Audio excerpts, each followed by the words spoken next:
I wanted to do this because Nikki Haley, ambassador to the United Nations, has been very special to me. She's done an incredible job. She's a fantastic person, very importantly, but she also is somebody that gets it. She has been at the United Nations from the beginning with us, right from the beginning, and worked with us on the campaign. It's been really a long time, very intense, and she told me probably 6 months ago, she said, you know, maybe at the end of the year, at the end of a 2-year period, but at the end of the year, I want to take a little time off. I want to take a little break. She's been a very successful, as you know, governor of South Carolina for 8 years. And then she did this, and this is possibly even more intense with what's going on in the world, and very dangerous and a lot of things. But she's done a fantastic job, and we've done a fantastic job together. We've solved a lot of problems, and we're in the process of solving a lot of problems. At the beginning, North Korea was a massive problem, and now we're moving along. It's moving along really nicely. I can speak for Secretary of State Mike Pompeo. He thinks the world of Nikki, and so we're all happy for you in one way, but we hate to lose.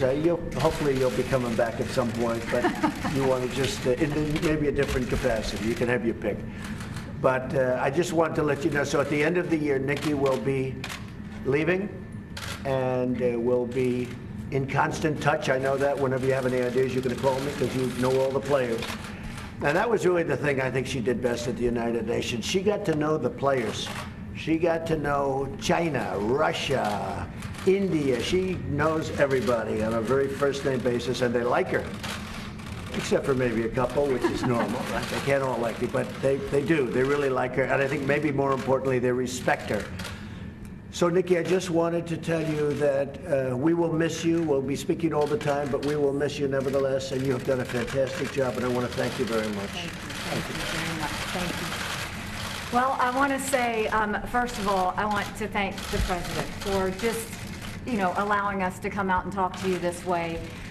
It has been an honor of a lifetime. I said I am such a lucky girl to have been able to lead the state that raised me and to serve a country I love so very much has really been a blessing, and I want to thank you for that.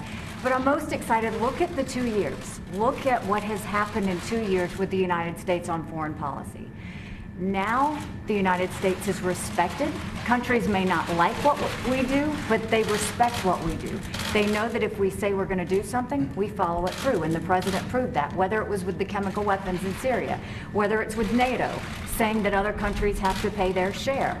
I mean, whether it's the trade deals, which have been amazing, they get that the President means business, and they follow through with that. But then if you look at just these 2 years at the UN, we've cut $1.3 billion in the UN's budget. We've made it stronger. We've made it more efficient. South Sudan, we got an arms embargo, which was a long time coming. 3 North Korean sanctions packages, which were the largest in a generation, done in a way that we could really work towards denuclearizing North Korea. The Iran deal, bringing attention to the world that every country needs to understand you can't overlook all of the bad things they're doing. You have to see them for the threat that they are. I think you look at the anti-Israel bias and the strength and courage that the President showed in moving the embassy and showing the rest of the world, we will put our embassy where we want to put our embassy. All of those things have made a huge difference in the U.S. standing, but I can tell you that the U.S. is strong again, and the U.S. is strong in a way that should make all Americans very proud. And I do want to say that it's not just the President I want to thank. The family in general, the First Lady has been nothing but very, very kind to me. I can't say enough good things about Jared and Ivanka. Jared is such a hidden genius that no one understands. I mean, to redo the NAFTA deal the way he did, what I've done working with him on the Middle East peace plan, it is so unbelievably well done. And Ivanka's been just a great friend, and they do a lot of things behind the scenes that I wish more people knew about, because we're a better country because they're in this administration. I also just have to say, certainly thank you to my family. Michael is a saint, and my 2 little ones, I adore them.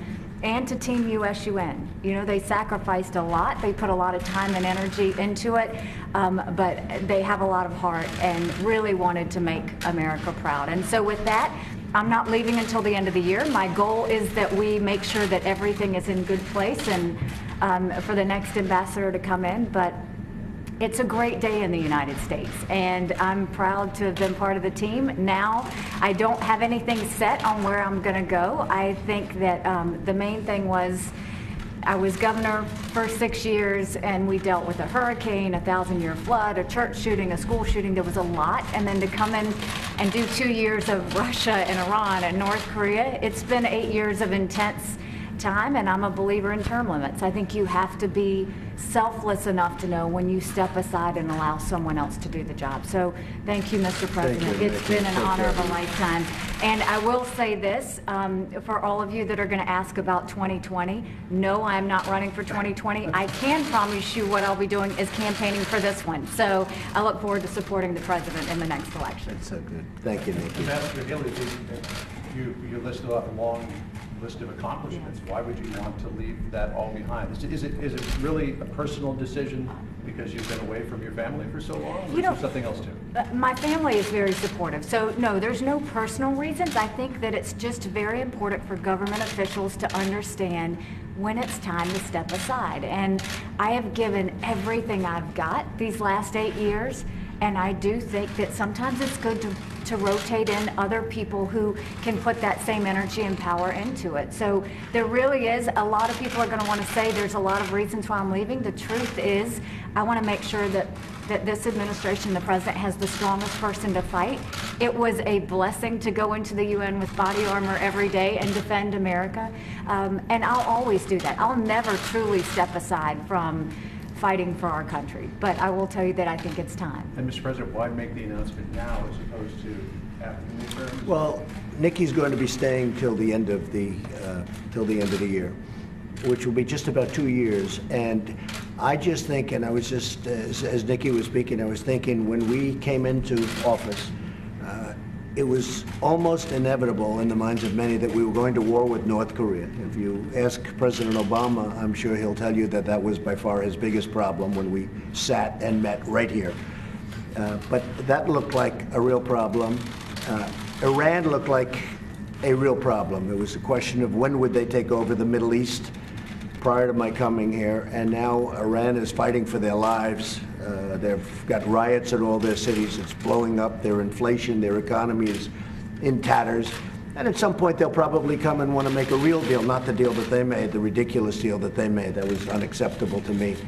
And so we'll see what happens. But what a difference between Iran when we first came, I'd like to say the day before we came, and also if you look at North Korea, I mean, there was a deal that there was something that was it was a devastating, potentially devastating problem, and now the relationships are very good. Secretary of State Mike Pompeo just left, had a great meeting, also was in China, also spoke to many of the Asian leaders or went there and had some good meetings, but had a really very good meeting with North Korea and Chairman Kim, and we've just made a lot of progress on so many other fronts also. And I think the world, as Nikki said, the world is really respecting the United States again, much more so than they have in many, many decades. We are respected again, that I can tell you, very much respected again. And people want to be on our side. Even if you look at the votes in the United Nations, I mean, votes that we would normally get no votes, we're getting very strong votes now.